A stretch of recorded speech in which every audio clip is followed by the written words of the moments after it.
अस्सलाम वालेकुम दोस्तों, ISPR की प्रेस कॉन्फ्रेंस के बाद अवाम ने PTI के झंडों के साथ ऐसा काम करना शुरू कर दिया है कि आप भी फौरी तौर पर ये काम करेंगे। कल ISPR ने वाज़िया कह डाला है कि इमरान खान को नहीं छोड़ेंगे, जो उसको बचाने की कोशिश करेगा वो खुद भी नहीं बचेगा। यानी कि नाम तो ISPR ने नहीं लिया, लेकिन इशारा उसी तरफ था कि 9 मई के वाक़यात में मुलविस हर शख्स को सज़ा मिलेगी। अब जैसे ही ISPR की प्रेस कॉन्फ्रेंस ख़त्म होती है, सोशल मीडिया पर एक अजीब कैंपिंग देखने को मिलती है कि हर सारिफ अपनी प्रोफाइल को PTI के झंडे में तब्दील करता है और साथ एक पैगाम भी जारी करता है। पैगाम भी आपके सामने रखते हैं लोगों ने इस पर क्या कहा, साथ ईद के बाद इमरान खान क्या कर सकते हैं, ये डिटेल भी आपके सामने रखेंगे। एक सारिफ ने प्रोफाइल अपनी चेंज करते हुए कहा कि हाँ जी, सुना है आज कोई प्रेस कॉन्फ्रेंस हुई है, ये ले प्रेस कॉन्फ्रेंस की सारी बातों का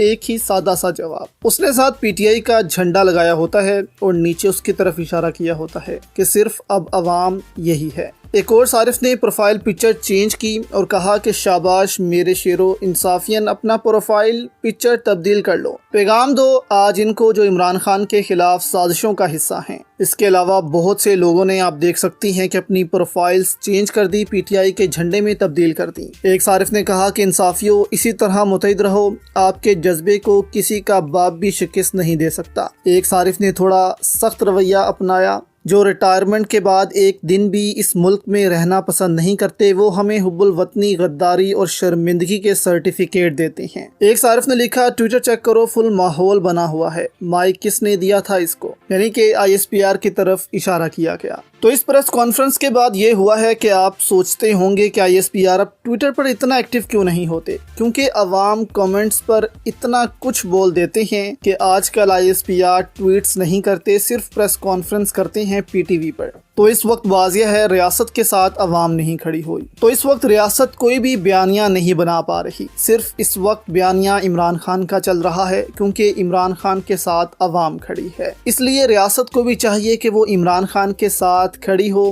ताकि अवाम भी रियासत के साथ खड़ी हो और फिर इस मुल्क को आगे बढ़ाया जाए।